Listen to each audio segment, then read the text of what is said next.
నమస్తే రమ్మగారు. నమస్తే జయ. రమ్మగారు, మనము ఎద్దనపూడి సులోచన రాణి గారి నావెల్స్ చెప్తూ ఉన్నాం. ఈరోజు కూడా దానికే మీరు రెడీగా ఉన్నట్లు అనిపిస్తుంది నాకు. మీ ఫేవరెట్ రమ్మగారు ఆవిడ? నేను అలా చెప్పలేను.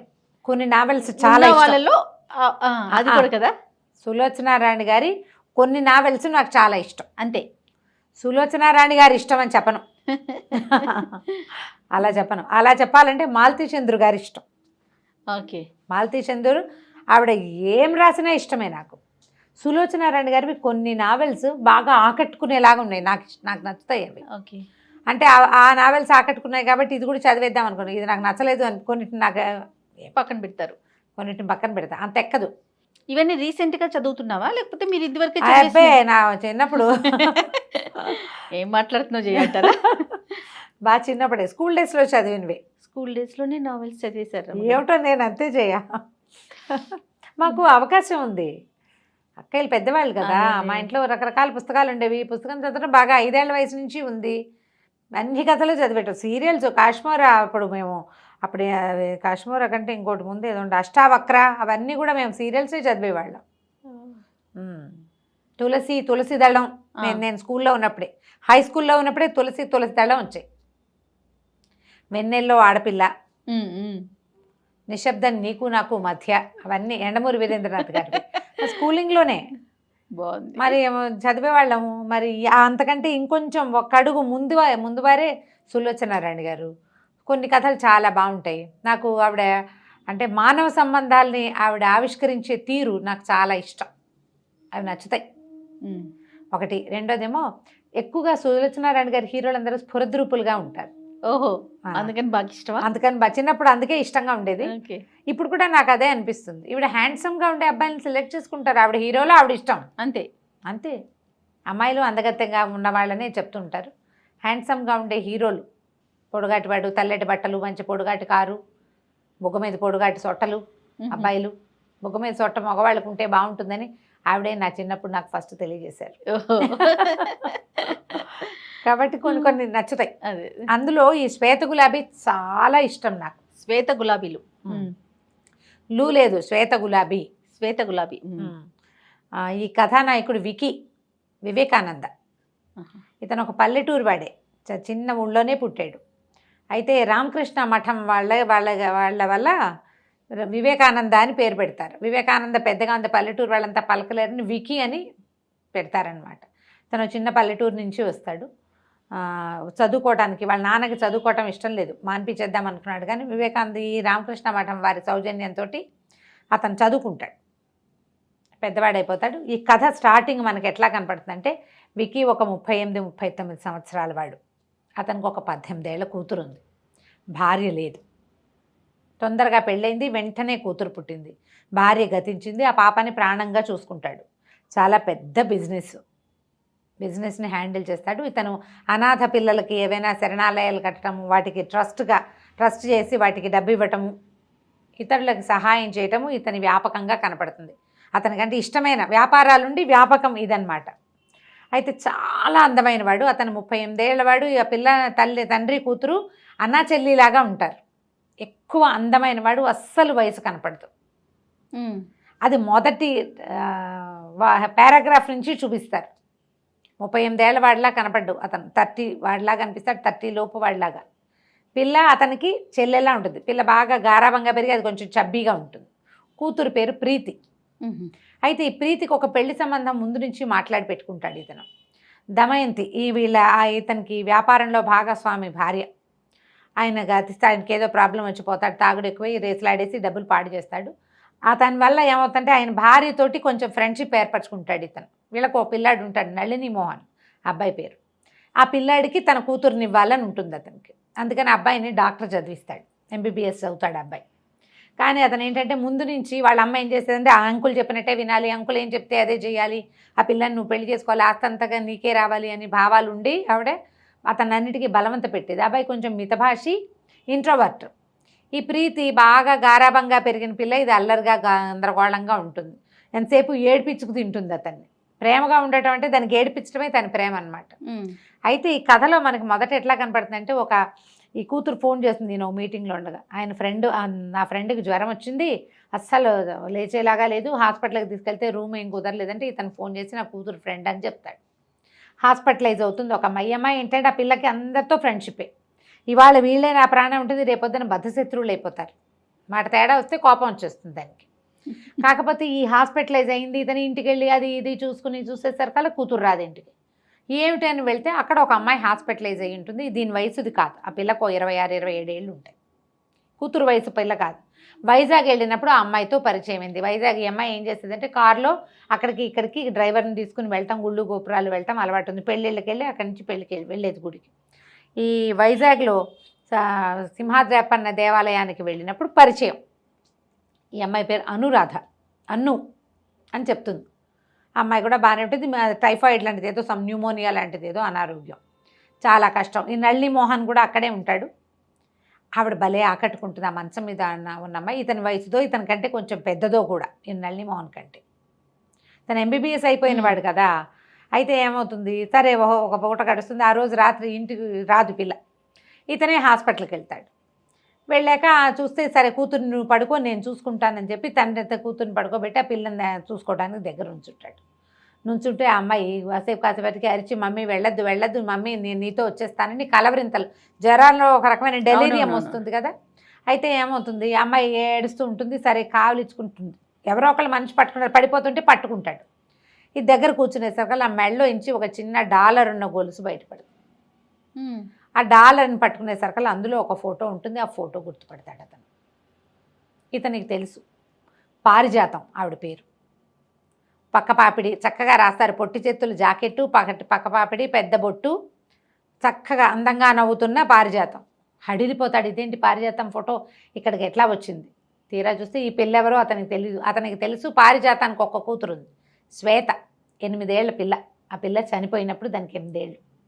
తెల్లగా ఇంత బూరి పుగ్గలతో పొట్టి క్రాఫ్ట్ తోటి పుష్టిగా ఉండే పిల్ల స్థానంలో ఈ 5, 7, 5, 8 ఉండి ఇంత పొడుగున సన్నగా పొడుగ్గా మంచి చక్కగా కనపడుతున్న అవయవ సౌష్ఠవంతో కనపడే ఈ అమ్మాయి ఆ పిల్ల అంటే నమ్మలేకపోతాడు. ఆ అమ్మాయి ఒంటి మీద ఒక చోట పుట్టుమచ్చ ఉంటుంది, అతనికి తెలుసు. చూసి ఈ పిల్లే ఆ పిల్ల అని నిర్ధారించుకుంటాడు. ఆ పారిజాతం ఎవరు అని చెప్పాలి.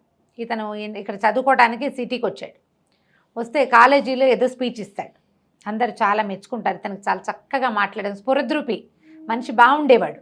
మామూలు బట్టల్లో ఉన్న పిల్లలు అందంగా కనిపిస్తారు, మగ పిల్లలు. దానితో మంచి వాయిస్, బాగా మాట్లాడితే అట్రాక్టివ్గా ఉంటారు. అతనికి ఒక ఉత్తరం ఇస్తారు ఎవరో, రేపు వచ్చి కలుసుకో వివేకానంద ఇక్కడికి రాని పారిజాతం అని పేరుతోటి. ఎవరో తెలియదు. ఇతను అక్కడికి వెళ్ళేసరికల్లా మనం ముందు చెప్పిన పారిజాతం అక్కడ ఉంటుంది. గుర్తుపట్టాడు. ఇతను చిన్నప్పుడు స్కూల్లో ఉండగా వాళ్ళ మేనమావ గారింటికి వెళ్ళేవాడు. వాళ్ళ పక్కింటి అమ్మాయి ఈవిడ. అక్కడ పార్వతి పేరుతోటి ఉండేది.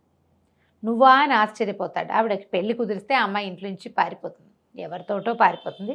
ఇప్పుడు వేరేగా సెటిల్ అయి ఉంది. పెద్ద ఇల్లు, గుర్ఖా, ఓ డ్రైవరు, కారు, వంట మనిషి, గ్రాండ్ లైఫ్ స్టైల్లో ఉంది. ఇంత పిల్ల, 6-7 సంవత్సరాల పిల్ల. ఆవిడ ఈవిని చక్కగా తమ్ముడిలాగా చూసుకుంటుంది, చాలా ప్రీతిగా చూస్తుంది. బట్టలు కుట్టిస్తుంది, శుభ్రంగా భోజనం పెడుతుంది. హాయిగా ఆ పిల్లతో ఆడుకుంటూ అక్కడే ఉంటాడు. ఒక రూమ్ ఉంది, రూమ్కి వెళ్తూ ఉంటాడు, కానీ ఎప్పుడు వచ్చి ఇక్కడ ఉంటూ ఉంటాడనమాట. చాలా బాగా మంచి క్లోజ్ అవుతారు. 1 సంవత్సరం దాదాపుగా వాళ్ళ ఇంటికి తిరుగుతాడు. ఒకరోజు ఆ ఇంటికి వచ్చిన ఒక ఆయన దృష్టిలో పడతాడు. ఆయన ఎవరంటే ఈ అమ్మాయి ఎవరితో ఉంటుందో ఆయన. ఈ కుర్రాడు ఎవరితోటో ఎవరికో గాలం వేసిందన్న ఫీలింగ్ వచ్చింది అతనికి. నిజానికి ఇక్కడున్న సంబంధం అది కాదు. ఈవిడికి ఏంటంటే ఒక హార్ట్ ప్రాబ్లం ఏదో ఉంది. మొదట ఎవరితో వచ్చిందో ఆయనతోటి లేదు. తర్వాత కొంచెం వ్యాపారం వచ్చిన ఆయన, తర్వాత ఆయన ఈవిడికి వ్యాపారం చేయటం అది నేర్పించాడు. బిజినెస్లో బాగా సంపాదించుకుంది, పిల్ల పేరుతో అన్నీ ఏర్పరిచి పెట్టుకుంది, బంగారం వెండి అన్నీ కొనుక్కుంది. కానీ హార్ట్ ప్రాబ్లం ఉంది. ఈయన ఒక లాల్చి వేసుకున్న మార్వాడి ఆయన అప్పుడప్పుడు వచ్చిపోయేవాడు. ఆయన మెయింటెనెన్స్లో ఉంది ఈవిడ. అయితే ఈ పిల్లాడితోటి బాగా ఉంటుందని అతనికి గొడవ చేస్తాడు.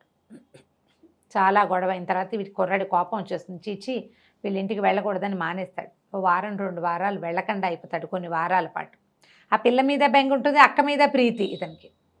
చిన్నవాడు అప్పటికి ఒక 17-18 సంవత్సరాలు ఉంటాయి. Degree 2nd year 3rd year అట్లా ఉంటాడనమాట. అయితే ఏమవుతుందంటే ఒకనాడు ఉత్తరం రాసి కబురు చేస్తే వెళ్తాడు. అక్కడికి వెళ్ళేసరికి ఆవిడ చాలా నీరసంగా కనపడుతుంది. మెల్లిగా తన జీవిత చరిత్ర ఇట్లా ఇట్లా జరిగింది, నా జీవితం ఇట్లా అయిపోయింది, కానీ నేను అంత చెడిపోలేదు, వ్యాపారంలోనే నేను సంపాదించుకున్నానని నీకు ఒక విషయం అప్పచెప్తానని ఏం చేస్తుంటే, నేను పిల్లకి బంగారం కొన్నాను, ఇంత దంతా పెట్టి ఒకటి చూపిస్తుంది, దాని నిండా వజ్రాలు కెంపులు అవి ఆభరణాలు చాలా కొంటుంది, 20 జతల గాజులు, కెంపులు ముత్యాలతోటి పచ్చలతోటి సెట్లు, ఇదంతా శ్వేతవి. నేను ఇప్పుడు ఆపరేషన్ చేయించుకుంటా, బతికున్నానా సరే సరే, ఒకవేళ నేను చచ్చిపోతే పిల్ల బాధ్యత, ఈ బంగారం బాధ్యత నీది. నేనే చిన్నపిల్లని కదా అంటాడు, కాదు నువ్వు మంచివాడివి, చిన్నవాడివి అయినా కూడా మంచివాడివి, నేను ఇవన్నీ ఎక్కడ పెట్టుకుంటాను అంటాడు. దానికి కూడా నేను ఏర్పాటు చేస్తానని మర్నాడు బ్యాంకుకి తీసుకెళ్ళి ఒక బ్యాంక్ అకౌంట్ ఓపెన్ చేసి ఈ పిల్లాడు చదువుకోవడానికి ఒక 20,000 రూపాయలు వేసేస్తుంది. ఇతని పేరు మీద లాకర్ తీసి ఆ లాకర్లో ఆ సామాన్లు అట్టు పెడుతుంది. నాకు ఏదైనా అయితే పిల్ల బాధ్యత నీదే నీదే నీదే అని చెప్తుంది. సరేనని ఒప్పుకుంటాడు. ఆపరేషన్కి వెళ్తారు, ఆవిడ కాస్త చనిపోతుంది సర్జరీలో. ఈ పిల్లని తెచ్చుకుంటాడు. ఏం చేస్తాడు మరి? ఆ ఇల్లు బాకిలి మార్వాడి ఆయనవి, ఈవిడిది డబ్బు బంగారము ఆవిడ ఏర్పరిచినవి ఆవిడవి అనమాట. ఆ బంగారం ఉంది కదా, ఈ పిల్ల పేరుతో ఇతని పేరుతో డబ్బులు వేసేసింది. ఇంకా వాళ్ళు వచ్చి మిగిలినవన్నీ లాగేసుకుంటారు, ఈ పిల్లని వదిలేస్తారు వాళ్ళు. పిల్ల ఆయన పిల్ల కాదనమాట, ఆ పిల్ల శ్వేతని తనతో తెచ్చుకుంటాడు. వాళ్ళ నాన్న వచ్చి కేకలేస్తాడు, అసలు నువ్వు వాళ్ళ ఇంటికి ఎందుకు వెళ్తున్నావు అంటాడు ముందు ఒకసారి. ఈ పిల్లని బయటకు వద్దంటాడు, అయినా సరే వీడు ఒప్పుకోడు, నాతోటే ఉంటుంది, నేను వదిలిపెట్టను అంటాడు. ఆ రూమ్లో తనతో పాటు ఉంచుకుంటాడు. అది 8-9 ఏళ్ల పిల్లని. ఇతనికి వేణు అని చదువుకునేటప్పుడే ఫ్రెండ్, అతనికి కూడా తెలుసు ఈ పారిజాతం వాళ్ళ ఇంటికి అప్పుడప్పుడు వచ్చేవాడు, ఈ పిల్ల అతనికి తెలుసు, ఫ్రెండ్స్ కూడా తెలుసు ఇక్కడ ఏం జరిగింది, ఆవిడ ఎంత బాగా చూసింది అవన్నీ తెలుసు వాళ్ళకి. అయితే ఏమవుతుంది, వాళ్ళ నాన్న పెళ్లి సంబంధం కుదురుస్తాడు విక్కీకి. కుదిరిస్తే ఒప్పుకోడు, కానీ రామకృష్ణ మఠం వాళ్ళు ఒప్పిస్తారు. ఆయన పెళ్లి కూతురు తండ్రి డాక్టర్, వాళ్ళకు ఒక్కతే పిల్ల లక్ష్మి. సంబంధం కుదురుస్తారు. 18-19 ఏళ్ళకి ఆ కాలంలో పెళ్ళిళ్ళు చేసేవాళ్ళు. పెళ్ళి అయిపోతుంది. ఈ పిల్లని జాగ్రత్తగా చూడడం అత్తగారు లక్ష్మికి ఏం అభ్యంతరం, అమ్మాయి చిన్నపిల్లే, ఓ 16-17 ఏళ్ళది. ఈ తల్లికి నచ్చేది కాదు, ఆవిడ ఎంతసేపు దెప్పి పొడిచేది. దాంతో ఏం చేశాడు, ఈ పిల్ల ఇక్కడ హాయిగా ఉండట్లేదని మామగారితో ఆలోచించి హాస్టల్ ఉన్న కాన్వెంట్లో చేరుస్తారు. ఇంతలో ఈ అమ్మాయి ప్రెగ్నెంట్ అవుతుంది. లక్ష్మి వారం వారం వెళ్ళి శ్వేతను చూసొస్తాడు. ఈవిడ వెళ్ళంగానే వికీ అని పరిగెత్తుకుంటూ వచ్చి కావలించుకుంటుంది. చిన్నపిల్ల కదా, 8 ఏళ్ల పిల్ల, ఇతను ఒక 18-19 ఏళ్లవాడు. సరే ఇద్దరు బాగానే కలిసి ఉంటారు. పొద్దు 4-6 నెలలు గడిచాక అమ్మాయికి 6-7 నెలలు వచ్చాక ఈ స్కూల్లో ఏదో అమరావతి అక్కడికి ఇక్కడికి ఎక్స్కర్షన్కి తీసుకెళ్తున్నామంటారు. తీసుకెళ్తున్నామంటే సరే ఒప్పుకుంటాడు, అన్నీ మాట్లాడతాడు, డబ్బులు కడతాడు. సరే ఈ పిల్ల వెళ్తుంది. ఒక 5-6 రోజులు వారం తిరిగేసరికల్లా పేపర్లో వార్త వస్తుంది, ఆ ఎక్స్కర్షన్కి వెళ్ళిన బోటు పగిలిపోయిందని, పిల్లలు చాలామంది పోయారు. పరిగెడతాడు, ఆ శవాల్లో ఎక్కడా ఆ పిల్ల దొరకదు అతనికి. మునిగిపోయిన కొన్ని బాడీలు, చిన్నపిల్లలు 8 ఏళ్ల పిల్లలు ఏం దొరుకుతారు, కొన్ని బాడీస్ దొరకవు. పిల్ల చచ్చిపోయింది అనుకుంటాడు. పిచ్చిగా బెంగ పెట్టుకుని ఏడ్చి శోకాలు పెట్టేస్తాడు. ఆ అమ్మాయికి భయంగా ఉంటుంది, దాన్ని అక్కడెక్కడో పెట్టాము, దాన్ని ఉసురు పోసుకుని పుట్టే పిల్లలు సరిగ్గా పుట్టరేమోను అని భయంగా ఉంటుంది. సరే మొత్తానికి కానీ కొద్ది రోజులకి డెలివరీ అయ్యి అమ్మాయికి ఒక ఆడపిల్ల పుడుతుంది. ఆ పిల్లని మర్చిపోలేకపోతాడు ఆ శ్వేతని. ఎప్పుడూ తన గుండెల మీద ఉన్నట్టే ఉంటుంది. ఒక 2 ఏళ్ళ ముందు స్నేహం ఉంది, తర్వాత 1 సంవత్సరం తను పెంచాడు ఆ పిల్లని, తనతోటే పాటే ఉంది కదా. అక్కడి నుంచి ఏమవుతుంది, కూతురు పుట్టేసరికల్లా ఏదో ఒక మిల్స్ లాంటివేవో అమ్మకాలకు వస్తాయి. మామగారు వద్దంటాడు, కానీ సరే మిల్లుని తీసుకుంటాడు. ఆ మిల్లు తీసుకున్నాక ఈ పిల్ల పుట్టడం, ఈ మిల్లు పెట్టడము, ఈ రెండింటితోటి ఆ శ్వేతని కొంచెం పక్కకు పెట్టుకుంటాడు మనసులో. మెల్లిగా సెటిల్ అవుతాడు. కొత్త 2-3 సంవత్సరాలు అయ్యేసరికి ఈ లక్ష్మికి ఏదో జబ్బు చేసిపోతుంది. అయ్యో, మిల్లు పిల్ల మిగులుతారు ఇతనికి. ఆ పిల్లని పెంచుకుంటాడు. అప్పుడు డబ్బు అవసరమైతే పారిజాతం ఇచ్చిన నగలన్నీ తాకట్టు పెట్టి డబ్బులు తీసుకుంటాడు. ఇంకేముంది, శ్వేత ఎలాగూ లేదు అదే. కానీ అమ్మమంటారు, మార్వాడి కూడా అమ్మేయండి, చాలా ఖరీదైన నగలు, బోల్ డబ్బు వస్తుందంటే, బోల్ డబ్బు నాకు వద్దు, నేను ఇదే చేస్తా, తాకట్టు పెడతా, డబ్బులు మళ్ళీ కట్టి మళ్ళీ తీసుకుంటాను, నేను ఏమీ చేయలేని స్థితి వచ్చాక అప్పుడు ఏదైనా ధర్మకార్యాలకు వినియోగిస్తా పారిజాతం పేరు మీద అని చెప్తాడు. ఓకే. ఆ నగలు అతని దగ్గరే ఉంటాయి లాకర్లో. ఈ పిల్లకి కాస్త పెద్దదవుతుంది, భార్య లేదు కదా, ఆ పిల్లని అట్లాగే చూసుకుంటాడు. ఇక ఈ మిల్స్ గిల్స్ పెరుగుతాయి, వ్యాపారం పెరుగుతుంది. పిల్ల కూడా 18 ఏళ్ళదైంది. 18 ఏళ్ల తర్వాత ఆ పిల్ల, 8 ఏళ్ల పిల్ల పోయిందనుకున్న పిల్ల అతనికి మంచం మీద కనపడుతుంది. ఇదంతా గుర్తొస్తుంది. ఆ పారిజాతం ఆవిడ మర్చిపోలేడు అతను. సరే ఈ అమ్మాయిని ఎలాగైనా తన దగ్గరే ఉంచుకోవాలని ఉంటుంది. కానీ చిత్రంగా చిన్నపిల్ల తప్పిపోయింది, పిల్లగా లేదు, ఇప్పుడు పెద్దగా ఉంది, అతని మనసు తగిలిపోతుంది ఆ అమ్మాయి మీద. ఆ పిల్లని తనతో ఉంచుకోవాలి, కూతురుగా ఉంచుకుందామన్న ఊహ రాదు. అప్పుడు ఆ రోజుల్లో అయితే 10-12 ఏళ్ళు భార్యాభర్తల పెళ్ళిళ్ళకి అసలు వారే కాదు. ఇప్పుడు మనం చాలా ఆలోచిస్తున్నాం, కానీ ఆ కథ నాటికి చూడు, పైగా అతన్ని యంగ్గా చూపిస్తారు కథలో. సరే కొద్ది రోజులు అయ్యాక అమ్మాయి ఆరోగ్యం కోలుకున్నాక ఇంటికి తీసుకొస్తారు. ఆ అమ్మాయి కూడా ఇతనికి అట్రాక్ట్ అవుతుంది. మెల్లిగా ఆ అమ్మాయి జీవిత గాథ, ఎక్కడిది ఏమిటి, ఎవరి దగ్గర ఉంటుంది, అవన్నీ తెలుసుకోవడానికి ట్రై చేస్తే, నాకు తెలీదు, నేను ఎవరికో దొరికాను, వాళ్ళు ఎవరో నన్ను పెంచారు. ఆ తర్వాత వరమ్మ గారిని ఒక వంట చేసే ఆవిడ నన్ను తీసుకుంది. వీపు మీద ఒక గాయం ఉంటుంది ఆ అమ్మాయికి. ముందు ఆ నదిలో పడిపోయిన పిల్ల ఒక ఆయనకి దొరికింది. ఆయనకి చచ్చిపోయిన పిల్లల్లో ఓ పిల్ల పేరు అనురాధ. ఈ పిల్లకి స్పృహ లేని ఈ పిల్లకి అనురాధ అని పేరు పెడతాడు. ఆ గొలుసు మాత్రం ఆ అమ్మాయి మెడలో ఉంటుంది, ఆ లాకెట్. అది తప్ప ఇంక ఏ ఆనవాళ్ళు లేవు. ఆ పిల్లని పెంచుకుంటాడు. ఆయనకు ఒక రెండో భార్య ఉంటుంది. ఆవిడకి తెలుస్తుంది ఈ పిల్లని కొంచెం పెద్దదాన్ని చేసి తర్వాత దాన్ని తానే చేసుకోదలుచుకున్నాడని. పెంచుకున్న అతనికి పెంచుకోవడం ఎందుకు, దొరికింది 8 ఏళ్ల పిల్ల. 8 ఏళ్ళు ఉఠావుగా బాగానే ఉంది, పుష్టిగా. ఒక 4-5 ఏళ్ళు కనుక పెంచితే 14 ఏళ్ళు వస్తే పిల్ల ఈడేరితే ఇంకేమిటి, కాపురానికి పనికి వస్తుంది. అలాంటి ఊహ చేస్తాడు.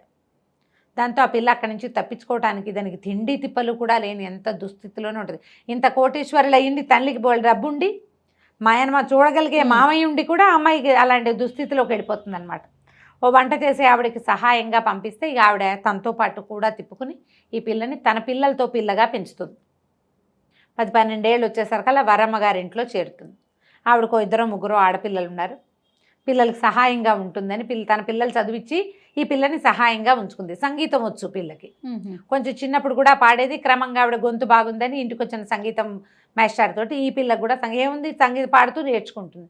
చక్కగా సంగీతం వచ్చు, బుద్ధిమంతురాలు, చెప్పిన మాట వింటుంది. ఏ అక్కయ్యకి అవసరమైతే ఆ అక్కయ్య ఇంటికి వెళ్తుంది. ఒకళ్ళు కేకలేస్తే ఇంకోళ్ళ ఇంటికి, వాళ్ళ కేకలేస్తే ఇంకోళ్ళ ఇంటికి. దీనికి పెళ్ళి ఎవరు చేస్తారు? అట్లా 10-12 ఏళ్ళకి తన దగ్గర చేరిన పిల్లకి 26 వచ్చేదాకా తమ ఇంట్లోనే ఉంచుకుంటుంది ఆవిడ. పెద్ద ఇబ్బందులు ఏం లేవు, కానీ జీవితం మీద ఏ ఆశ లేదు. వాళ్ళు ఆ గుళ్ళోకి వెళ్ళినప్పుడు ఈ ప్రీతితో పరిచయం అవుతుంది. నిదానంగా సాగుతుంది. నేను చకచకా చెప్తున్నాను. మెల్లిగా ఈ అమ్మాయి ఇతని వైపుకి తిరుగుతూ ఉంటుంది, మెల్లిగా. అయితే కొద్ది రోజులకి నల్లి మోహన్ వాళ్ళ అమ్మ దమయంతికి డౌట్ వస్తుంది. వికీ ఎక్కడికి రావట్లేదు, ఇంట్లోనే ఉంటున్నాడు. ఈ పిల్ల మీద ఆవిడకి డౌట్ వచ్చేస్తుంది. వికీ బాగా వ్యాపారము, ఇల్లే, ఇంకా రెండో పని లేదు. ఇది వరకు అన్ని చోట్లకి పార్టీలకి అందరినీ కలిసేవాడు. ఈ ఇంట్లో ఉన్న ఈ అమ్మాయి కోసం వచ్చేస్తుంటాడు. ఆ పిల్ల అతనికి అట్రాక్షన్. చిన్నతనమే కాదు, ఇప్పుడు కూడాను. ఓకే, ఎలాగైనా ఆ పిల్లల్ని తనతో ఉంచుకోవాలి. ఆ ప్రీతి నేర్పడానికి ఇంకేం అవకాశం ఉంది, ఇంటికి వచ్చేస్తుంటాడు. ఇతను ఎక్కడా కలవటం లేదు. ఈ పిల్ల ఎవరో వీళ్ళ ఇంట్లో చేరిందని తెలుసుకుంటుంది నళిని మోహన్ వాళ్ళమ్మ. ఆవిడకి ఏంటంటే తన కొడుక్కి వికీ కూతుర్ని ఇచ్చి పెళ్లి చేసుకోవాలి, వికీ తనవాడుగా ఉండాలని ఉంటుంది ఆవిడకి. విచిత్రమైన ఆలోచనలు అనమాట. అలాగే ఉంటాయి. ఆవిడ బాగా మెయింటైన్ చేస్తుంది, పల్చటి చీరలు అవి కట్టుకుని మెయింటైన్ చేసినా విక్కీ కంటే పెద్దదిగానే ఉంటుంది. కానీ విక్కీని చేయి జారనివ్వకూడదు అనుకుంటుంది. విక్కీ తన్నే చూసుకోవాలని ఆవిడ ఉద్దేశం. ఈ కొత్తగా చేరిన పిల్ల దీంతో వచ్చేసరికల్లా ఇబ్బందికరంగా ఉంటుంది. ఆవిడకి ఏం చేయాలో తెలియదు. మధ్యలో ఓ రోజు ఎప్పుడు వచ్చి నేను వైజాగ్ వెళ్తున్నాను, నువ్వు కూడా రాని టికెట్ బుక్ చేసేస్తుంది. ఈ లోపల వాళ్ళ ఇంటి నుంచి ఒక ఉత్తరం వస్తుంది ఆ అక్క దగ్గర నుంచి, నువ్వు ఇప్పుడు రాబోక మేము ఎక్కడికో వెళ్తున్నాము అని. దాంతో పంపించమంటారు. ఆవిడ కుళ్ళు మండిపోతుంది. ఈ వికీ అట్రాక్షన్ ఈ అమ్మాయిదే అని తెలుస్తుంది. ఏంటంటే ఇప్పుడు ఆడవాళ్ళకి ఒక ఇన్స్టింక్ట్ ఉంటుంది. మగవాళ్ళ మొహం ఎవరిని చూస్తే వెలుగుతోందో ఆడవాళ్ళు తెలిసేసుకుంటారు. అది ఎంత బాగా చూపిస్తారో ఈ కథలో. ఎవరైనా ఇద్దరి మధ్య ఆకర్షణ ఉందో లేదో తెలుసుకోవాలి అంటే వాళ్ళ మొహాలు, వాళ్ళ ఒకళ్ళొకళ్ళు ఎదురుపడ్డప్పుడు వాళ్ళ మొహాలు ఎలా ఉన్నాయో చూడాలి, పరిశీలించాలి. ఈవిడికి డౌట్ వస్తుంది, ఆవిడ నిర్ధారించుకుంటుంది. ఎలా ఈ అమ్మాయిని తప్పించాలో తెలియదు. ఇంతలో ఏమవుతుంది, ఇతని ఫ్రెండ్ వేణు వస్తాడు. ఎక్కడో ఉంటాడు అతను అనుకుంటా, బెంగళూరు ఆ వైపు, బహుశా ఏదో చల్లటి ప్రదేశం.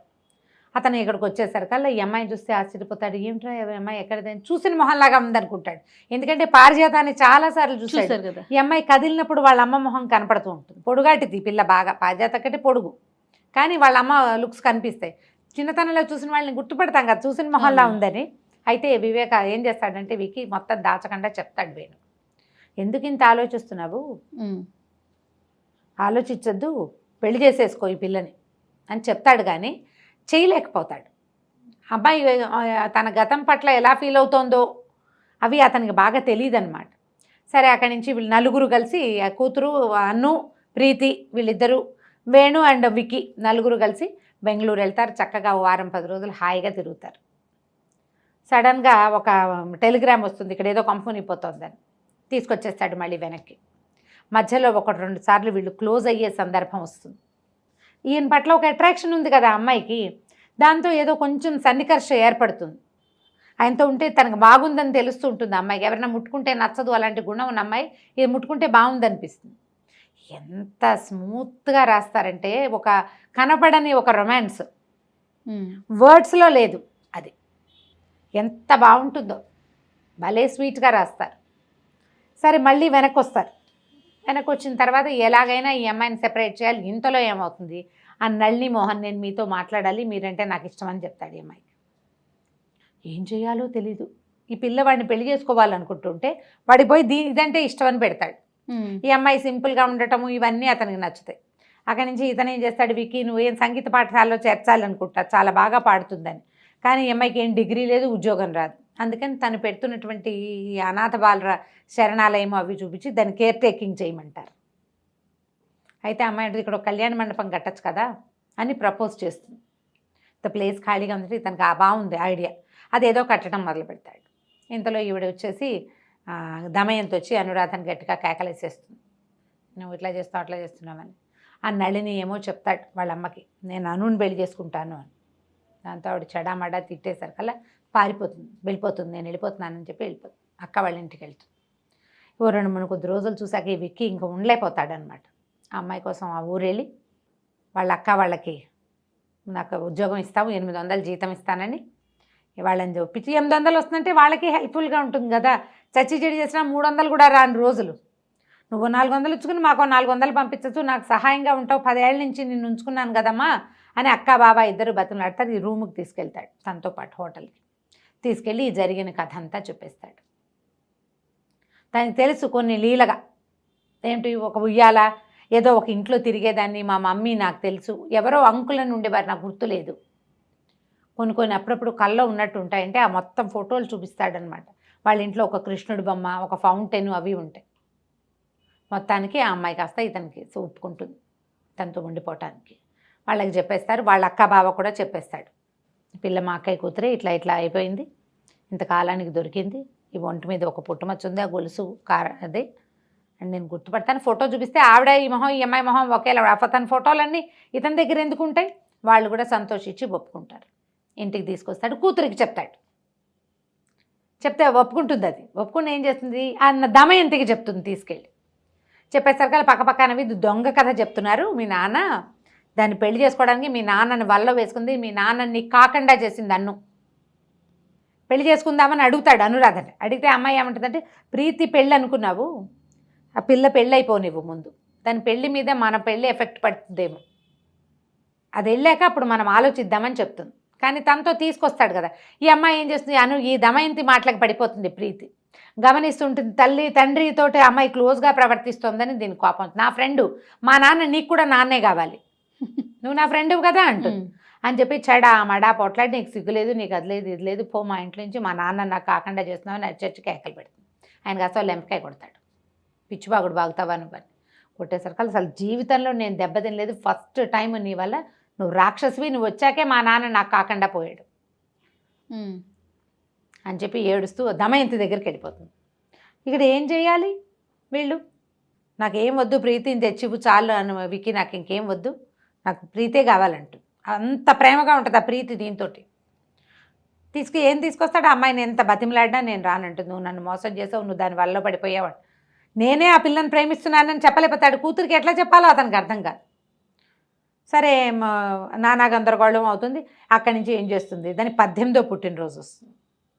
18 ఏళ్ళు నిండితే మేజర్ అయిపోతుంది కదా.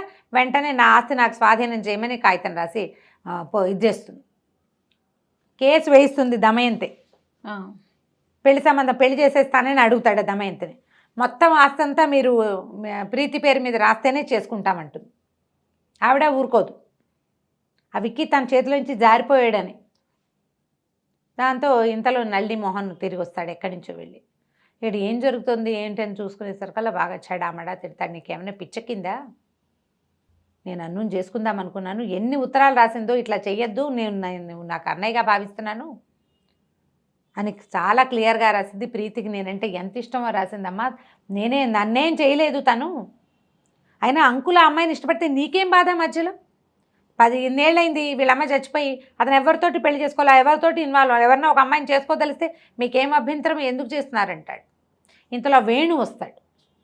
వచ్చేసరికి ఈ గొడవలంతా జరుగుతున్నాయని తెలిసి అతను అడుగుతాడు, మరి ఇన్నేళ్ళు నింది ఈ దమయంతి కూడా మీ నాన్న వెంటపడింది, అయినా మీ నాన్న ఏమి చేయలే. మీరు ఇది చెప్పింది ఇది కథ కాదు, ఇది అక్షరాల నిజం. నేను కూడా పారిజాతం వాళ్ళ ఇంటికి వెళ్ళేవాడిని. శ్వేత వీడితో పాటే రూమ్లో ఉంది. మీ అమ్మ నాన్నల పెళ్ళయ్యాకే అది యాక్సిడెంట్లో చచ్చిపోయింది, దానికోసం ఏడ్చేవాడు. ఆ పిల్ల దొరికింది, అది వాడికి ప్రేమ కలిగింది అమ్మాయి మీద. ఏం తప్పు? తప్ప అది? నీకు 18 ఏళ్ళవి నువ్వు పెళ్లి చేసుకుని మొగుడుతో వెళ్ళిపోవాలనుకుంటున్నావు, 38, 39 వచ్చిన మీ నాన్న మాత్రం ఒంటరిగా ఉండాలని ఎలా కోరుకుంటావు? సరే, అయ్యో నేను చాలా తప్పు చేశానంటే తీసుకెళ్ళి. ఇంతలో ఏమవుతుంది, ఈ నళిని మోహన్ పరిగెత్తుకుంటూ వస్తాడు. మీకు జరిగిన శాస్తి జరిగింది, అనురాధ స్లీపింగ్ పిల్స్ తీసుకుని చనిపోయేలాగా ఉంది అని హాస్పిటల్కి పరిగెడతారు. అమ్మాయి ఎవరి దగ్గరకో వెళ్తుంది. ఇది అనాథ శరణాలయంలో ఉంటారు కదా, అక్కడ ఉన్న పిల్లల్లో ఒక ఆఫీస్ అసిస్టెంట్ ఎవరో ఉంటుంది, కళ్యాణం ఏదో క్యారెక్టర్. వాళ్ళ ఇంటికి వెళ్ళింది, రాత్రి పడుకుంది, పొద్దున్నే చాలా స్లీపింగ్ పిల్స్ వేసేసుకుంది. ఇక బతికుండి ప్రయోజనం లేదు, అదికి ఎలాగూ దక్కేది లేదు, ఈ పిల్ల తండ్రి విడిపోతున్నారు కదా తన వల్ల అని చాలా కష్టపడి బతికిస్తారు. బతికిస్తాక తర్వాత ఈ ప్రీతి చాలా ప్రాధాయపడి ఒప్పించుతుంది అనమాట, పెళ్లి చేసేసుకోమన్న వాళ్ళ నాన్నని అమ్మ నాన్నతోటే నా పెళ్ళి అవుతుందని వాళ్ళిద్దరికీ పెళ్లి చేశాకే ప్రీతి పెళ్ళి అవుతుందన్నమాట. ఆ శ్వేత గులాబీ అని పిలిచేవాడు. వాళ్ళ ఇంట్లో ఎక్కడ ప్రతి చోట అసలు మనకు మొట్టమొదటి చూపించడం కూడా ఒక ఆకుపచ్చటి రెమ్మలు, వాటి మధ్యలో తెల్లటి గులాబీ పువ్వు చెప్తారు. అతనికి వైట్ గులాబీలు అంటే అంత ఇష్టం. ఆ తెల్ల గులాబీ లాగా ఉండే అమ్మాయి మీదకి వస్తమే ఉండి ఉండి ఉండి ఉండి చివరికి ఆ పిల్ల దొరికాక పెళ్లి చేసుకుంటాడు. శ్వేత గులాబీ చాలా బాగుంది రమ్మగారు, భలే ఇంట్రెస్టింగ్గా ఉంటుంది చదివితే. అయితే యంగ్గా ఉండే వాళ్ళు మనకి ఇప్పటికీ కొంతమంది కనిపిస్తారు. కథ బాగుంటుంది. 18 ఏళ్ల పిల్లకి పెళ్ళేమిటి అనిపిస్తుంది, కానీ చేసేవాళ్ళు 70s ఏం పెద్ద ఆలోచించే వాళ్ళు ఏం కాదు. చాలా ఇంట్రెస్టింగ్గా ఉంటుంది కథ. తాపీగా చదివితే ఇంకా ఇంకా ఇంకా ఇంకా చాలా బాగుంటుంది. ట్రై చేసి చదవండి, స్క్రిప్ట్లో దొరుకుతుంది. సూపర్. నమస్తే రమ్మగారు. నమస్తే.